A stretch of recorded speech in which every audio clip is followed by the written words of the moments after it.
In the local car scene, no other car garners as much love and hate as the Mitsubishi Mirage G4. It's undeniable how easy it is to own and drive. But after 10 years, are we finally going to say that we're going to miss this if it were gone? Let's find out in this final review of the Mitsubishi Mirage G4.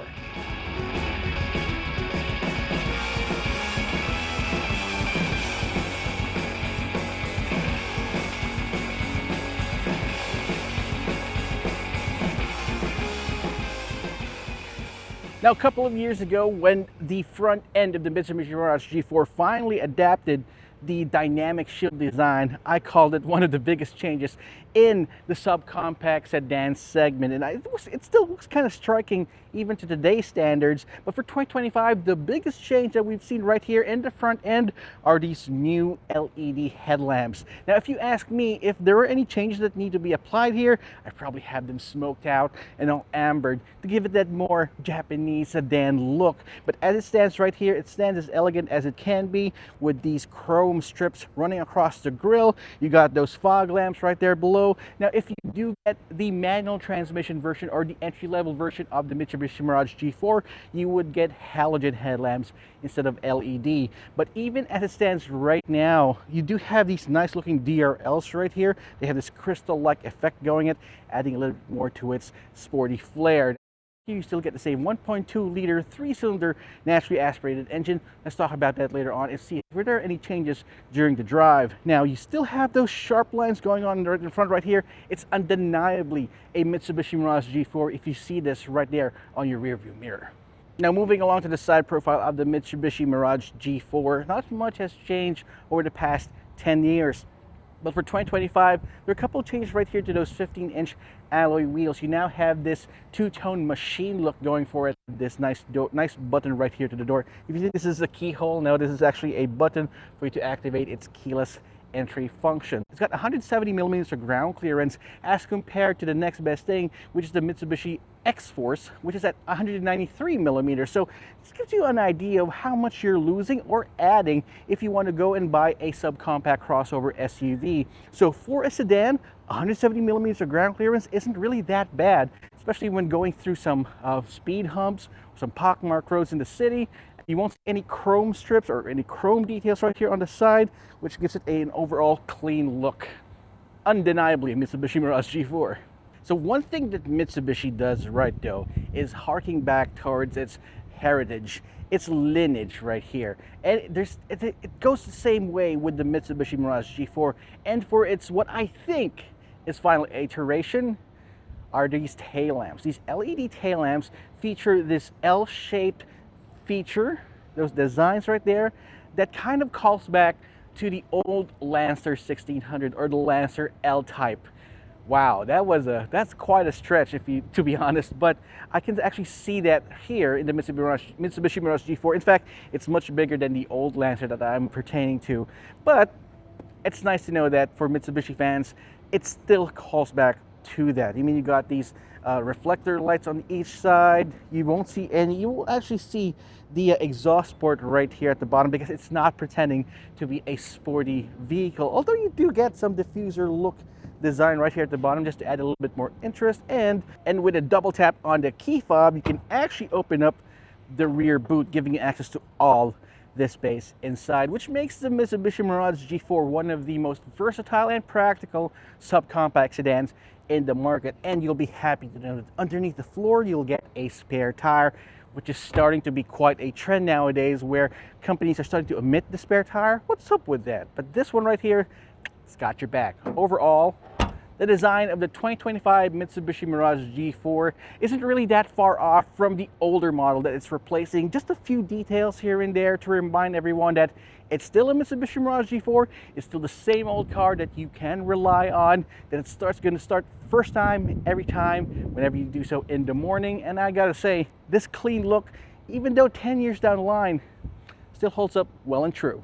Right, so inside still have the same features. You do have a larger touchscreen infotainment system right here with Apple CarPlay and Android Auto. You get automatic climate control, which is just single zone, but you don't need the dual zone automatic climate control right here because it's just a small sedan. You do have your controls right here on the side, even a classic Mitsubishi placement of their start-stop button right here on the left side of the of the steering wheel. You got your mirror adjustment, you got your standard traction control button, which is now also available, by the way, on the entry-level car. I just found that out with the older model, with the manual GL version. You don't have the stability control, but there it's now standard all across all trims.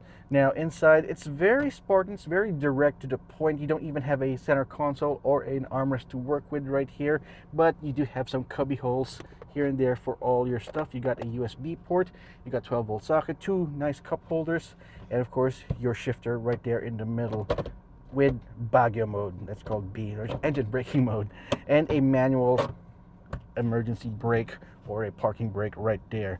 Everything is easy within reach, no frills, and that's, I think, one of the reasons why the Mitsubishi Mirage G4 has been a bestseller. I mean, because you don't have a lot of the stuff that you don't need. It just adds up to the price, but it's got the things that you want that are for basic motoring. It also has standard hill start assist on all across models. So if this can go up to Baguio, definitely can, and at the same time can hold you up a hill and assist you with getting up there, no problems. So right here, the rear of the Mitsubishi Mirage G4, and riding behind my own driving position here, this is weird. I do still have a lot of space to work with and a lot of space for my feet. That's given the fact that the seats are actually mounted higher up so that you can have more room for your feet right there. Even if you have plus size shoes, that's no problem. There is still a center tunnel right here that helps out with the overall rigidity of the car.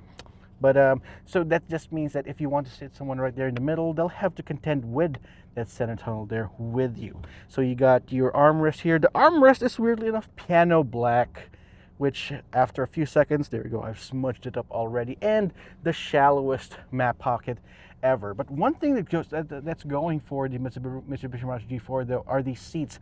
Even though they're fabric seats and they're made of these this foam material, they're still very comfortable and supportive.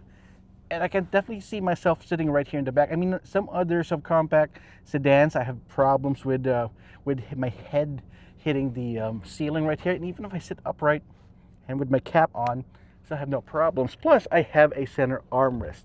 Some other cars out there don't have a center armrest, but the Mitsubishi Mirage G4 somehow has the time to include that right here.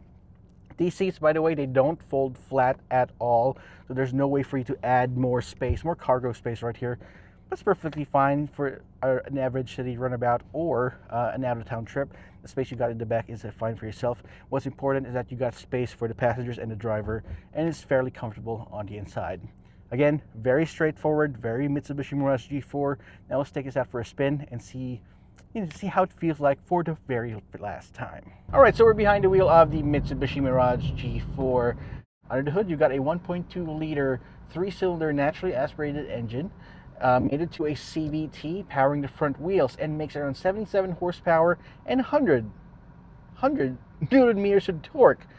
Now, those numbers may be paltry, especially when you're looking at it on paper, and they most definitely are. But while you're driving the Mitsubishi Mirage G4, you most certainly can feel the power and feel it right there, especially when you're driving in the city. And yes, you can take this up to Baguio. Yes, you can take this up out of town.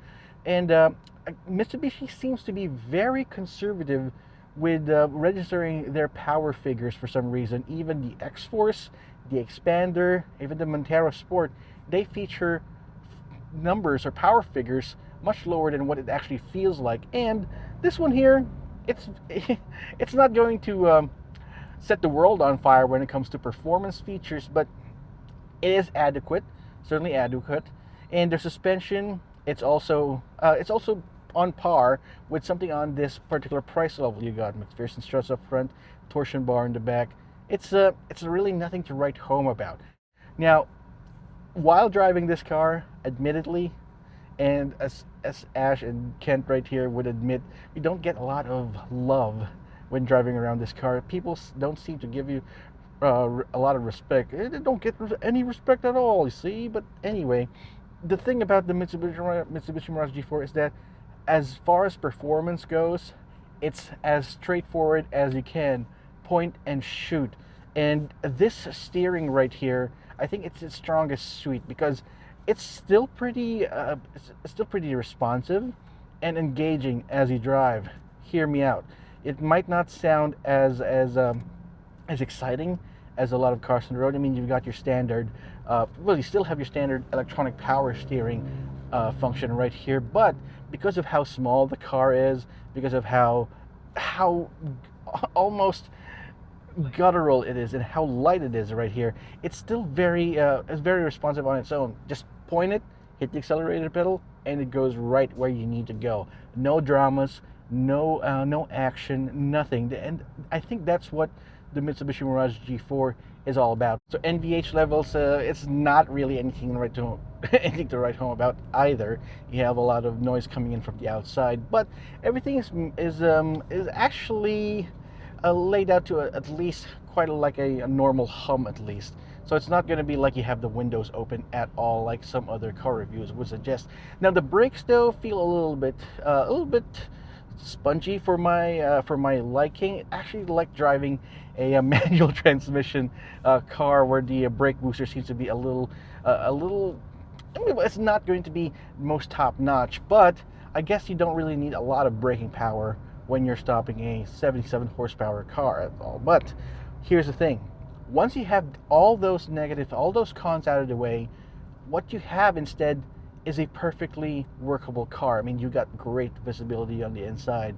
As I mentioned, power delivery is very much linear and is there whenever you need it. A lot of that power can be found right below the rev range right there. And this suspension setup that they got going on here is perfectly tuned for our imperfect roads. So it may be wallowy on the inside right now, as you can see. We're moving we're moving side to side and all that. But what that affords you is comfort as you drive. So I'm still able to achieve the proper comfort as I drive around here. Again, no dramas. If I turn around this way, it gives you enough action to respond to the car, and it responds back to you. Another thing that the Mitsubishi Mirage has going for it is fuel economy. It can rival a lot of the hybrids out there on the road. Traversing through heavy city traffic, we're able to get a good 10 to 11 kilometers per liter. I mean, that in itself is unheard of, amazing if you ask me. And out on the highway, get this, 22 kilometers per liter on the highway. So it might be down in the horsepower department, but it certainly makes up for it in terms of fuel economy. So when it comes to safety features, you got the standard unit, you got 2 airbags right here. I remember a time when some cars actually just have 1 airbag, but this one you got 2 airbags. You got ABS with electronic brake force distribution, you got stability control, standard safety features, which I'm glad that we have inside. You even have a backup camera right there that just adds a little bit more to its value. So these are all features and options that you can find in other vehicles as well. Maybe that's it right there. No, that's really not noteworthy at all. With the price, right now, the top of the line variant, the one we're driving right now, you can get this for 937,000 pesos, which still makes this one of the most affordable brand new cars that you can get fully spec'd, which leads me to my conclusion. Why is the Mitsubishi Mirage G4 still the default car for first-time car buyers, for ride-hailing drivers and all that? Here's the deal. It has been around for more than a decade now, and there are a lot of Mitsubishi Mirage G4s on the road. Here's one thing that any marketing department of any car company is willing to die for, willing to kill for when it comes to this market: the reliability. People know of the Mitsubishi Mirage G4. They know of its fuel efficiency, they know of its affordability, but they know of its reliability. I mean, we've seen cars out there that more than 10 years old, or with taxi drivers or ride-hailing drivers having almost 7 digits, 6 digits when it comes to the odometer, and they swear by the Mitsubishi Mirage G4. And if something breaks, parts availability is plentiful. And with Mitsubishi's type of service, I mean, again, I've heard this firsthand before. They're very intimate when it comes to customer relations and trying to fix your particular car, your particular unit. So again, parts are plentiful, service is affordable and easily reachable. You got a smaller engine, so you got maintaining this car for PMS is easy. You only use 3 liters worth of oil and replace a few parts here and there. People these days are missing the times where you get a reliable car, and people are using the word planned obsolescence more often than not. But what I can see in this car right here, as long as you give it proper maintenance, the proper tender loving care, the TLC that it demands and requires, like all other cars, this car, this engine, everything that you have inside here will last with you for a long time. And that's something that no amount of power, numbers on the spec sheet, features and all that can never replace. I mean, sure, a lot of these cars here these days would have more advanced features, but reliability is something that you can never top.